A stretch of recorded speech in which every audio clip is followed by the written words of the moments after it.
brave enough to do what I did, what these people have done.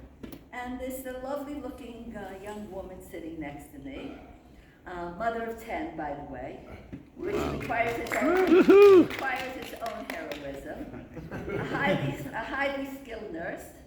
She's a grandmother too, by the way, and a highly skilled nurse was found herself in a position where she expressed a different kind of heroism. And she's here, a patient here in Mount Scopus. I gave you some of the history so you understand how this all fits in with our history and who we are as Jewish people. And she'll tell you a little bit about herself and why she's here with that funny looking thing on her arm. Anyway, so please meet Michal Alon.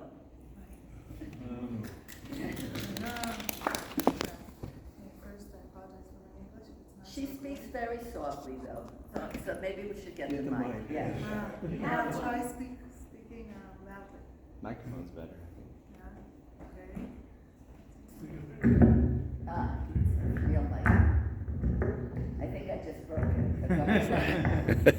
Here's my husband. You live in Coconut and Shocker? Yeah, I do. My daughter is Really? Who's she? unaware. Anna Simon. Simon. Yeah, I know her.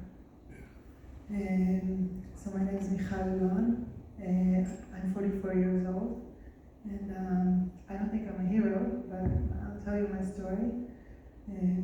I'm a nurse, actually. I studied in Hadassah 20 years ago, I think. And I worked in Hadassah also for about 10, 11 years in the medical oncology. Hematology department. I always Of tell them they children. should change their name. It's too long. Yeah, oncology of children. And we have 10 kids. 2 of them are married. And we even have a grandson, Baruch Hashem. And on this Shabbat, Kadosh Baruch Hu put us there. We were in Zikim. We used to go to bases, army bases for Shabbatot. It's a volunteer that we do, volunteering. We switch the rabbis that are there that go for vacation. So we go with our kids and we are with the soldiers for Shabbat. It's very exciting. It's full of Zionism. The kids love it, most of them. Some of them we make them come. But it's very nice Shabbatot. Like we come every time we do it and we come home, we're full of energy because the soldiers are amazing. We love it. We play with them. We talk with them. And this Shabbat in Simchat Torah, we were asked to go to Zikim. We were never there. We were never near Gaza and Otef. And they asked us to come to this space, and we said okay. Actually, first I said no, but then my husband said no, it's so important, Simchat Torah, let's make them a little bit more festive.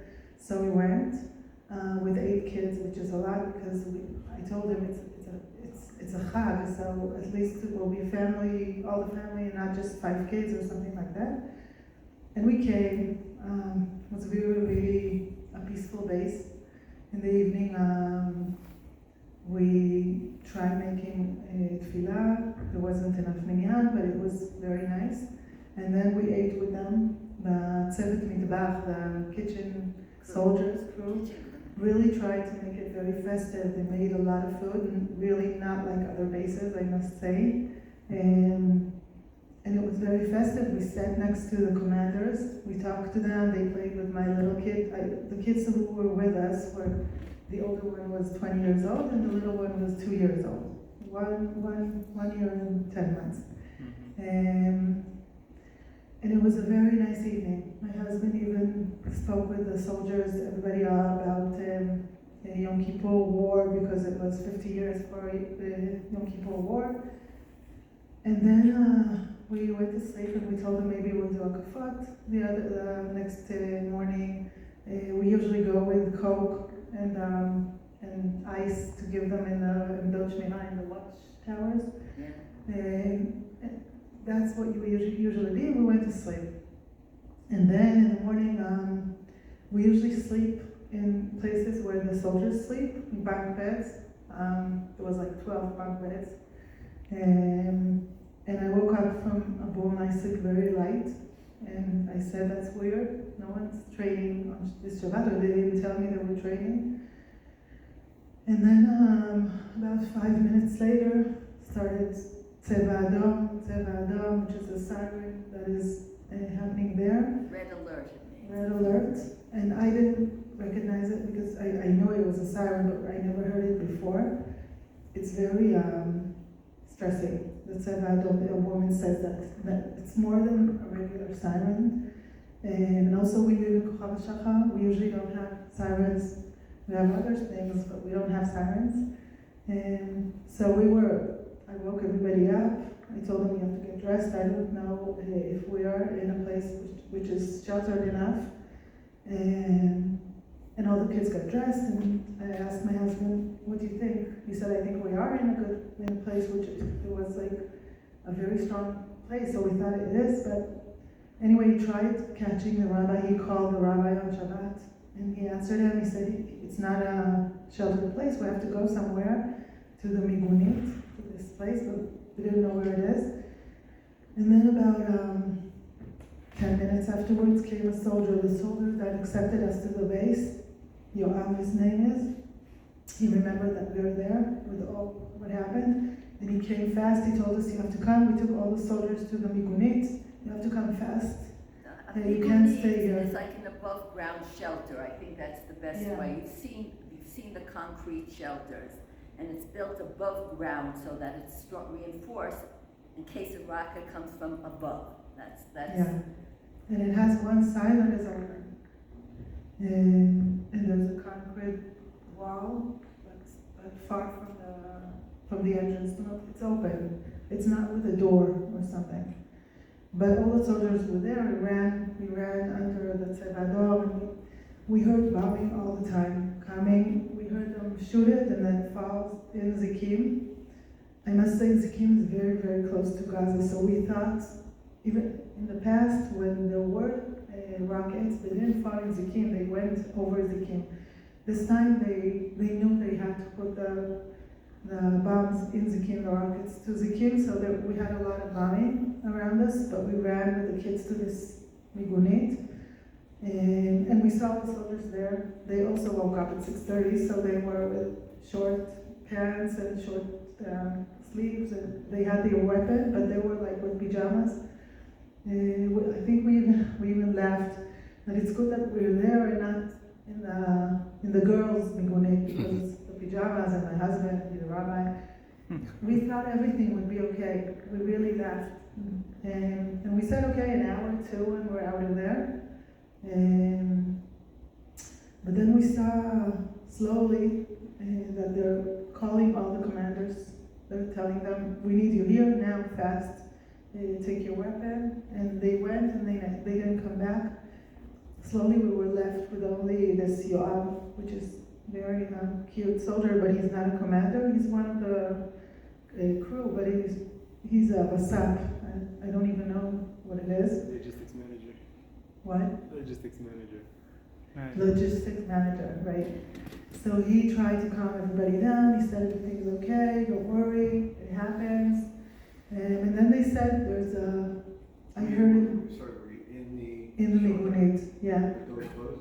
There's no door. But it's against rockets. We knew that the rockets were okay. And then they said there's a female soldier that is wounded, and they're bringing her in. And she fell from a watchtower. That's what they said. So I said, okay, I'm a nurse. Even my kids told me, you're a nurse, you can help. So I said, I can help. Maybe tell me if I can go out. I will take care of her. And they brought her, and they didn't bring her in the Migunit. I didn't understand why, because there were rockets around. They put her outside the Migunit, and I went out, and I saw her.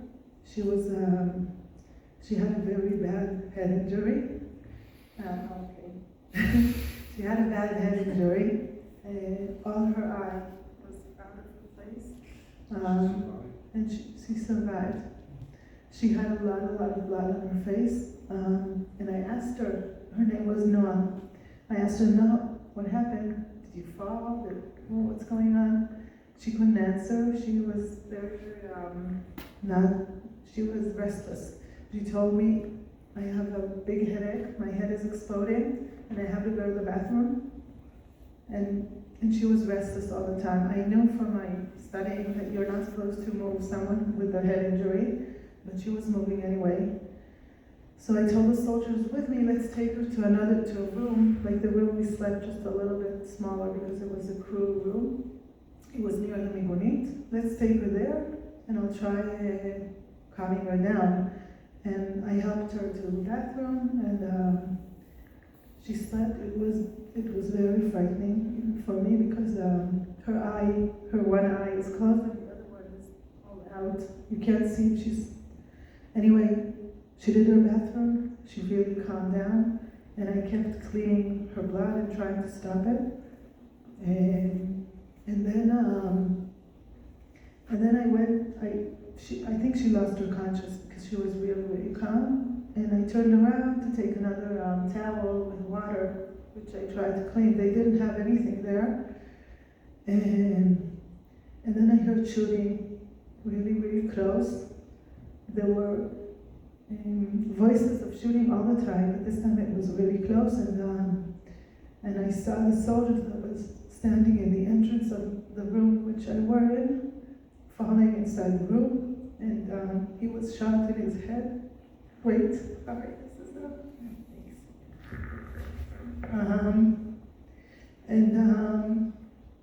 He had the blood all around his head. He was, I know I couldn't do anything. He was joking.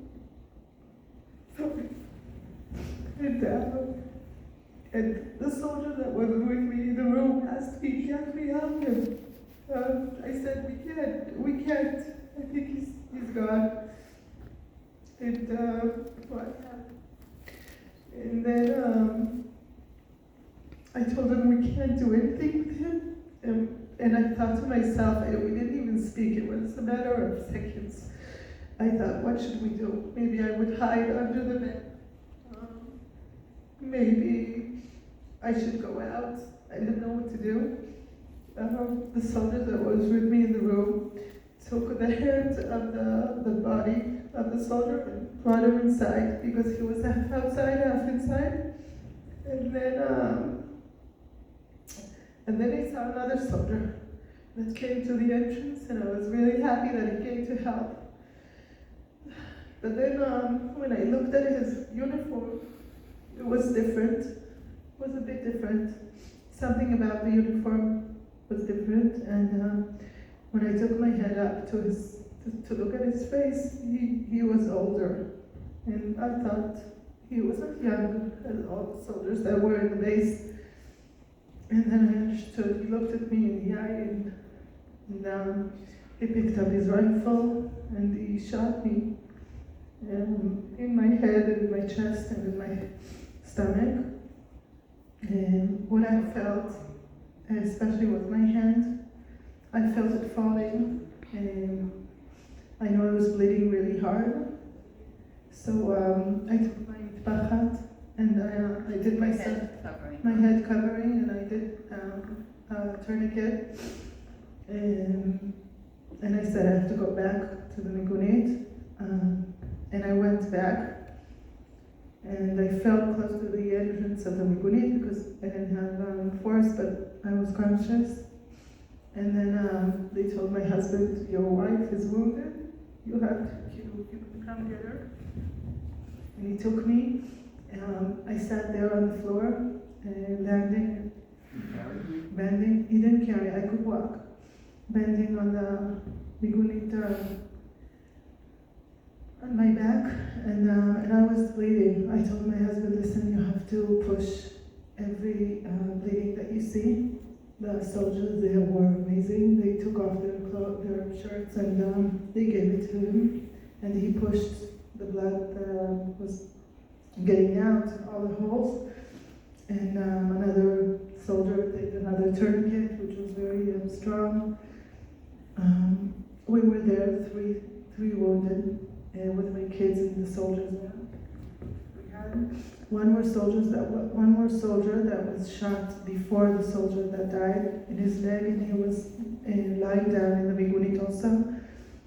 And afterwards, I understood that when I was in the migunit and I was shot, another soldier that was in the migunit jumped on the terrorist and tried to surrender him. The terrorist took out a knife and stabbed him in his head. And then he went, but there was another soldier in the room. He hid, and he went out and he shot the terrorist and killed him. So Baruch Hashem, the terrorist didn't come to the migunit. He was just There were with like us. 50 soldiers. 50 right? soldiers and all my family and my husband. Baruch Hashem, it's a miracle. Like in all this mess, it was a miracle. And we were there waiting. My kids were, I tried smiling to them and telling them I'm okay. And they looked at me. I was bleeding, but I really tried saying I'm okay. And I told my husband to bring me something so they won't see me. You put something like to surround her with something so they wouldn't be A so separation. traumatized by seeing their mother bleeding. Yeah, so they brought something and they put it, so they didn't really see me the whole time. My husband called them once just to come and see me. They thought they were coming to say goodbye. They didn't understand. He just wanted them to say that I'm okay, but they came and it was okay. And about 3.5 hours, almost 4 hours, we were evacuated by an amazing person that just decided to go to the south. He's an Aluf Mishneh in the IDF force. Aluf Mishnah. Alon Misson is like I'm never good A at high It's a high degree. officer. high-ranked officer, yeah. And he just heard there's something in the south. He decided he would come, and on the way, he saw an army ambulance that was the driver was shot. And so he took the ambulance, and he came with the ambulance at his car, and he evacuated us, all the wounded soldiers and me, from this from this base. We went to Barzilai, the hospital in Ashkelon first, because it's the closest. They had hundreds of wounded people coming, but they really they did great work. I think they just did first aid. They closed me fast. And there was a great nurse that gave me morphine, which was amazing.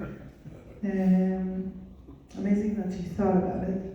And then after that, after 2 hours, I think, they sent me to Hillel Yafe, which is a hospital in Hadera. There I did my first surgery. And after a week there, they told me I have a nerve that is torn. And that's why my hand, I can't, things I can't do with my hand, most of the things now, but I can do in the future. So we thought where we could do the surgery, and we came to Hadassah in Kamen to Professor Michal, is his name. He did it together with the other 3 doctors. And then after a week in Kamen, I came here to a house of him for rehab. Every day I have a physiotherapist, and I have occupational therapy. I have a psychologist here also. They give me, of course, something against the pain all the time. I'm here for about 3 weeks, I think, 3.5. And now on this Sunday, I'm going to move back home and to come here every day to the Shikum Yom. The day hospital for daycare. She How wants far is it to your home? What? How long a drive is it? 45 minutes, which is fine. You know, when you live far away, to every place to come is 45 minutes. What happened to the woman that you had taken to the other room? Okay. The soldier, the female soldier, Yes. she's okay. She was with me in Kamen. She was sends her treated regards to you. Yeah. I go to see her. She's at the other hospital. Remember I in told her? Kamen. She's at Hadassah in Karam, and she's coming along very well. Was she evacuated in the same? She was evacuated with ambulance? me, But the person that evacuated her, he told me he thought she was dead. He took her anyway, and when he came to the hospital, he told him put her last. She was a commander. She was on her way to one of the watch guards, and she was shot with a bullet here. And got Remember I told you. stuck in her skull. So we couldn't see anything. They couldn't see, the hospital couldn't. Afterwards they did a CT and they saw that she was very bad injured. They flew her to Hadassah. And She's in Hadassah in Kerem, so she's Yeah. coming along. she's much better. Much, She much. spoke to us. We went, when we were there, every day came, her parents came to talk to me maybe on the second or third day that I was in Cairo, to ask me if she spoke fluently, if she was cognitively injured. I said she was great. She was amazing. She told me she had a big headache. She told me she needs to go to the bathroom. She wasn't talking nonsense. And they told me she moved her hand. And then a day afterwards, they told me that they asked her to do a 2, and she did like this. And then every day she got better. When we saw her, when Shabbat before we left to here, she was talking. She talked to us. She told us, she didn't remember me, of course. She didn't remember the injury. But she talked about her friends. Most of her friends were killed. 7 great commanders that were killed. They fought amazingly and holding the terrorists back, not coming into the base. And 90 Tironim, like soldiers that are young soldiers, that are there for 2 months. Recruits. Yeah. They were saved because of them. So that's it. I think, Baruch Hashem, that we're out of there. And Baruch Hashem, I believe that all of us will be better and stronger after this horrible episode. That's my belief. And I really believe it. And when I was in Hillel Yafin, when I was in Kalem, I had tons of people coming from Israel, all around, not knowing me. We want to come, what can we bring you? They brought us, we went out of the base, when we were evacuated, we left everything there. Part of it was bombed. But when they heard, people I don't know, they heard we left there our carriage of my little girl, and the shoes were there. Whenever they came the day after with shoes for her and a new carriage and clothes, and everybody just wanted to help. And I believe we'll be more united and we'll be stronger. That's what I believe. Bezrat Hashem.